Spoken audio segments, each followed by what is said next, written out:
खा रहे हैं और दवाई भी खा रहे हैं। इसी तरह आप सिनेमा टीवी भी देख रहे हैं और साथ में क्या कर रहे हैं, पढ़ाई भी पढ़ रहे हैं। जिस कान में अमृत डालना उसमें जेल मत डालना। सिनेमा देखो लेकिन कौन सा अच्छी चीजें देखो। महात्मा गांधी ने एक सिनेमा देखा था राजा हरिश्चंद्र, और उस सिनेमा से ऐसी उन दो बातें ली, उसे वो महात्मा बन गया। इसलिए आज के युवकों को पॉजिटिव सकारात्मक चीजें देखना है। कई बच्चे बोलते हैं सर हम और कुछ नहीं देखते, कार्टून देखते। अगर कार्टून देखेंगे आप भी कार्टून बन जाएंगे। कार्टून बनना ऐसे ऐसे करेंगे, ऐसे ऐसे करेंगे, ये क्या है? सिनेमा का कितना असर पड़ता है। मैंने अभी कुछ दिन पहले मैं स्कूल में जा रहा था, तो स्कूल में जाते समय एक बच्चा कार्यक्रम में जा रहा था, एक बच्चा भी स्कूल में उसी स्कूल में जा रहा था, तो अचानक उसने कहा कि हाय हनु। हनुमान का पंडित था, वो हनुमान को कहते हैं हाय हनु, मतलब हनुमान उसका कोई दोस्त नहीं है। ये सिनेमा टीवी का असर है। हमारी भारतीय संस्कृति कहते हैं हमारे पूर्वज अगर देवता कोई सामने है दोनों हाथ जोड़े जाते हैं, नम्रचित होकर के उनकी आशीर्वाद लिया जाता है, और ये कहता है अनु। ये सब टीवी का असर है और कुछ नहीं। इसीलिए अगर ऐसी, क्योंकि विदेश की संस्कृति टीवी के माध्यम से आज आ रहे हैं और इसीलिए आज भारतीय संस्कृति बिगड़ रही। इसीलिए आपको कहा सिनेमा देखो, टीवी देखो, आस्था चैनल, जागरण चैनल, बहुत अच्छी भी बातें वो देखो, लेकिन हमें ऐसी कोई निगेटिव सिनेमा नहीं देखना। और सिनेमा टीवी में तो स्टोरी बताई जाती है कि रियल स्टोरी है। एक बार वीरप्पन डाकू था, उसने एक राजकुमार एक्टर को जंगल में रख दिया। पेपर में न्यूज छपी, ये वीरप्पन इसका कुछ नहीं बिगाड़ेगा क्योंकि वो अच्छी तरह फाइटिंग करता है, 1 लाख से फाइटिंग सीखने आती है, लेकिन 9 माह से उसने छोड़ा नहीं। उस वीरप्पन ने राजकुमार को नहीं छोड़ा, क्यों फाइटिंग नहीं किया? क्योंकि वो राजकुमार केवल कैमरे के सामने फाइटिंग, एक्चुअली फाइटिंग नहीं करता, कैमरे के सामने फाइटिंग करता। तो जो भी घटना दिखाए जाते हैं ये कोई सच्ची स्टोरी नहीं है, लेकिन हम उसको देख करके क्या करते हैं, अपने जीवन को बिगड़ते हैं। इसीलिए आज के बच्चों को शिक्षा उसको कहा जाता है जिसे बुद्धि चंचल हो जाते हैं, वो शिक्षा नहीं है। तो सिनेमा टीवी से स्वयं को बचाओ, तब आप अच्छे बच्चे बनेंगे। अन्यथा यहाँ तो आपको मैडम या सर बहुत अच्छी बातें बनाएंगे, लेकिन घर में जाकर सिनेमा टीवी देखेंगे बिगड़ जाएंगे। इसलिए हमें अपने जीवन को अगर अच्छा बनाना है, इसे बचना है। तीसरी चीज है, आज के बच्चे क्यों बिगड़ते हैं, उसका नशा। देखो आप लोग तो बहुत अच्छे स्कूल में पढ़ते हैं, कभी नशा नहीं करते होंगे, लेकिन आज हम देखते छोटे छोटे बच्चे भी नशा नहीं करना। नशा करने वालों का इंद्रियों पर संयम नहीं रहता, वो क्या बोल रहा है, क्या देख रहा है, उसका कोई बात नहीं है। इसलिए कभी भी नशा नहीं करनी। नशा करेंगे तो इंद्रियों पर संयम नहीं रहेगा, और नशा करना अच्छा है बुरा है। देखो रावण क्यों बना, वो क्या करता था, नशा करता था। वो तो एक रावण था, लेकिन आज घर घर में रावण है, घर घर में दुर्योधन दुशासन है। और रोज पेपर में आता है वहां रावण ने क्या किया, सीता की चोरी की, वो बहन की चोरी। तो कितना सही, अच्छे अच्छे पढ़े लिखे लोग रावण बने हैं, क्यों, नशा करने के कारण। इसलिए नशा जीवन में कभी नहीं करना। गुटखा खाना अच्छा है बुरा है? माउंट आबू में गया था, हमारे माउंट आबू में एक हॉस्पिटल है, एक 7वीं कक्षा की छात्रा थी, बच्ची, उसके गले में एक नली डाल करके उसका बाप सूप पिला रहा था। मैंने उसको पूछा ये स्कूल में पढ़ती इसको क्या हुआ? कहा कि मुंह का कैंसर हुआ। हमने कहा क्यों? कहा वो गुटखा खाती थी, वो गुटखा खाया, मुंह चल गया। देखो आज उसने अपने जीवन की क्या हालत की। इसलिए कभी भी गुटखा नहीं करना। गुटखे के शब्द भी कितनी बुराई, गुटखे को अगर 2 शब्द ब्लैक बोर्ड पर लिख दो, तीनों भी बूटल का, और उसमें से ट मिटा दो, बाकी 2 शब्द पढ़ो जोर से, क्या आएगा?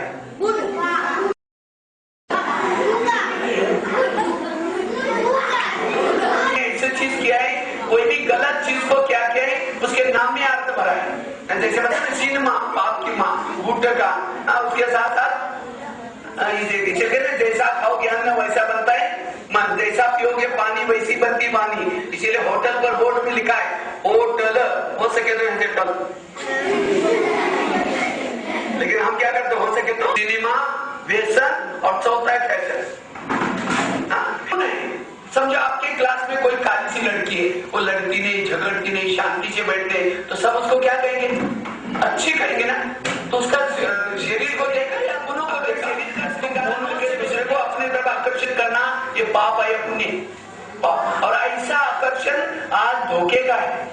इसलिए कभी अपने शरीर का श्रृंगार करके अपने तरफ आकर्षित नहीं करो। आज देवी देवता अपने तरफ आकर्षित कराते हैं लेकिन गुणों के आधार से, और ऐसा आकर्षण मानव के उन्नति का साधन बनता है, लेकिन शरीर का आकर्षण पतन का कारण बनता है। इसलिए simple living high thinking. Fashion करो लेकिन किसकी करो? गुणों की। आजकल क्या करते हैं फैशन में? एक तो बिंदी लगाते, बिंदी लगाओ लेकिन भाईचारे की बिंदी। और जीवन में भाईचारा नहीं और बिंदी लगाए क्या फायदा? कंगन पहनो लेकिन किसके? दृढ़ता के कंगन। जीवन में दृढ़ता चाहिए, दृढ़ता उन्नति की सीढ़ी है। पायल पहनो लेकिन कौन से? उमंग उत्साह के पायल। जीवन में उमंग चाहिए, कुछ पढ़ने का, लिखने का, सुनने का, करने का। आजकल के बच्चों में उमंग नहीं। माँ क्या करेगी? जबरदस्ती कहेगी जाओ स्कूल में, और जैसे कोई मुर्दा आकर के उसके ऊपर गिरा, कोई उमंग नहीं करो। इसलिए उमंग उत्साह के पायल। लेकिन कौन सी? मधुर मुस्कान की लाली। चेहरा आपका सदा मुस्कुराता रहे। अब किसी ने लाली तो लगाई, चेहरा मारा पड़ा है, नाराज है, अच्छा लगे? चेहरे की रौनक है मुस्कुराहट। सदा मुस्कुराते रहो, उमंग में रहो, भाईचारे में रहो, तो कितने अच्छे लगेंगे। वो आपको दूसरी करने की जरूरत नहीं। इसलिए हमें फैशन करना है लेकिन गुणवान बनने की। तो ये चार चीजें के कारण आज के बच्चे बिगड़ रहे। कुसंग, सिनेमा, व्यसन और फैशन। इनको इससे दूर रहना है। और धारण क्या करना है? वो तीन चीजें आपको सुनाते हैं। अगर अच्छे बच्चे बनना है उसके लिए हमें क्या करना है? सहनशील बनना है। लेकिन आजकल के बच्चों में सहन शक्ति नहीं है। थोड़ा सा कुछ बोलो दूसरे दिन स्कूल में नहीं आएंगे। अभी मैं राजस्थान में एक स्कूल में गया था, तो एक वहां में मुझे प्रिंसिपल ने एक बहुत बड़ा किस्सा सुनाया। कहा कि सचमुच आज के बच्चों में सहन शक्ति बिल्कुल नहीं है। एक दिन प्रेयर चल रही थी तो एक बच्चा मुंह जला हुआ था। वो टीचर को लगा ये कुछ गुटखा वगैरह खाया होगा, थप्पड़ मार दी। जब थप्पड़ मारा 2 दिन वो बच्चा स्कूल में नहीं आया। तीसरे दिन उसका बाप स्कूल में लेके से बंदूक लेके आया। आज कोई पत्थर के ऊपर छने रतुड़ी नहीं लगाओ, क्या मूर्ति बनेगी? तो अगर टीचर शिल्पकार है और आप सभी मूर्तियां हैं, अगर आपको कुछ शिक्षा रूपी छने रतुड़ी नहीं लगाएंगे, क्या आपकी मूर्ति बनेगी? अगर टीचर आपको कुछ सावधानी देता है, बेटा नहीं करना चाहिए, और बोलोगे थैंक यू सर आपने मुझे सावधान किया, धन्यवाद, मैं अपने को अच्छा बनाऊं। ऐसे नहीं कि मैं मेरे को क्यों बोला। इसलिए हमें सहन शक्ति पहले जमाने में बच्चों को छड़ी मारते थे हाथ के ऊपर। क्यों?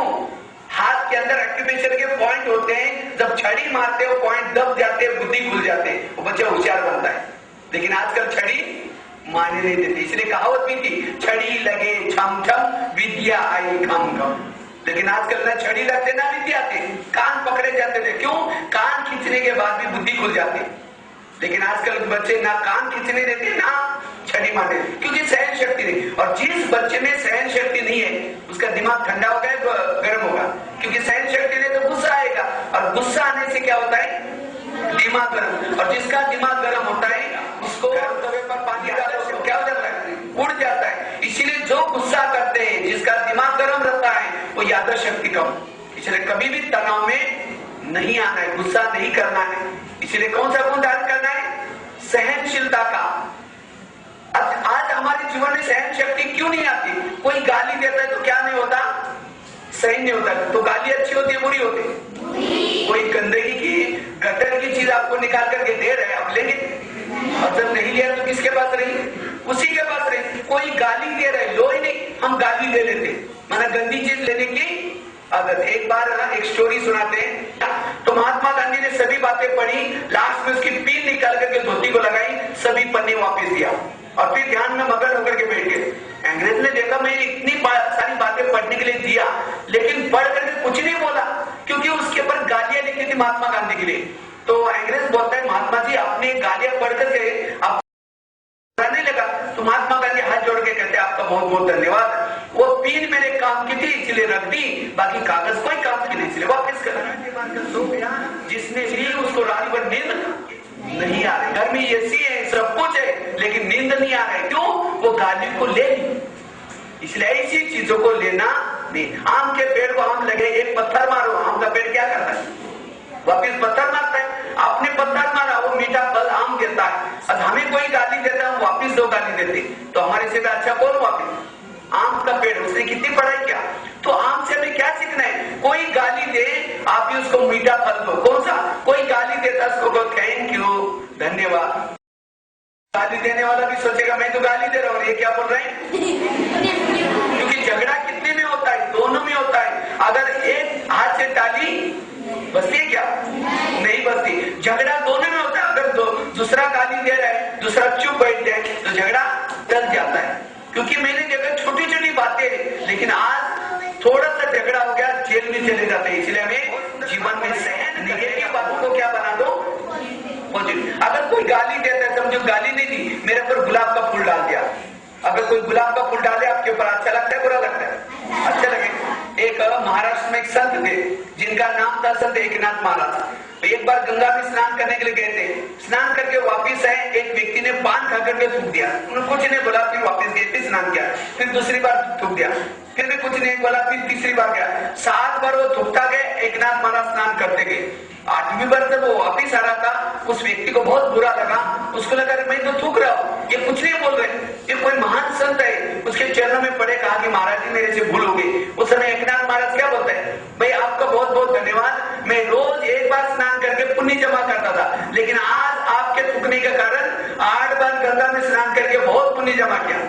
आज हमारे पर कोई थूकेगा तो चप्पल उतर करके मारना शुरू करेंगे, ऑफिस में लेके जाएंगे, मैडम जी देखो इन्होंने मेरे पर थूक दिया। आपको कुछ चाहिए, सॉरी गलती हुई, आप नालायक हो, आप गधा हो, आप बेशरम हो, इसको क्या कहेंगे? कड़वा है बेटा। ऐसे शब्दों से झगड़े होते, शब्दों से महाभारत बना है, रामायण बन गया, चुगली लगाई, रामायण बन गया। 2 अपशब्द बोले, अंधे क्या औलाद, अंधे क्या हो गया? और बोलते किसे? जीभ से। जीभ को हड्डी नहीं, लेकिन हड्डी तोड़ने का काम करते। इसलिए भगवान ने जीभ को क्या किया? 32 पहरे वाले बना करके उसके अंदर रखा हो, लेकिन तो भी जीभ बाहर आके, जिसने स्कूल में पढ़ करके जीभ का कंट्रोल करना, जीवन में कभी सुखी नहीं रह सकते। इसलिए कैसे बोलेंगे? मीठा। अगर मीठा नहीं बोलेंगे तो आपको कोई पसंद नहीं करेगा। उसकी भी एक स्टोरी सुनाते हैं कि तीसरा गुण है, ये गुण हमारे जीवन में कहां से आएंगे? आपके यहाँ गुणों का कोई दुकान है, निकल जाओगे, जाकर के कहो हमको गुण धारण करना है, 2 गुण दे दो। गुण के बजाय गुण मिलेगा, गुण नहीं मिलेगी। गुण धारण करने पड़ते। हर पंछियों में गुण है, सब्जियों में गुण है। गुण देखने का चश्मा पहनो। इसलिए हमें क्या करना है? गुणवान, गुणग्राही। देखो सरस्वती माँ, देखा है फोटो? उसको कहीं आपको कौवा पसंद आता है? हंस कौवा भी पसंद नहीं आता, और आगे से महिमा करते उसको क्या कहेंगे? उसके बुद्धि में सरस्वती बैठ नहीं सकती। सरस्वती को बिठाने के लिए कैसे चाहिए? अंदर बाहर साफ। इसलिए हंस का कलर कैसा है? सफेद है। तो जो मुझे विचार आया आपके स्कूल में आने का, ये मेरा माइनस हुआ या प्लस हुआ? प्लस। और सब ये मेरा मल्टीप्लाई हुआ या भाजक हुआ? मल्टीप्लाई। दिल्ली में मुझे इंडिया बुक ऑफ 7 डेज का कोर्स करेंगे तो बहुत अच्छा है, क्योंकि जब हमारे अंदर सेवा भाव आ जाएगा, हमारे अंदर एकाग्रता आएगी, हमारे अंदर की विकृति खत्म हो जाएगी, हम बहुत अच्छा कार्य कर ना। हमारे बहन के साथ किसी के साथ भी आ सकते हैं। तो एक तो मावसा सिर्फ यहाँ पे याद बोल रहे, बस में बैठने के बाद भूल जाएंगे। पक्का बिहेव करने, ठीक है? तो मैं एजुकेशन विभाग के पूरे स्टाफ की तरफ से बहुत बहुत धन्यवाद, और जितना अच्छा लगा उतनी जोर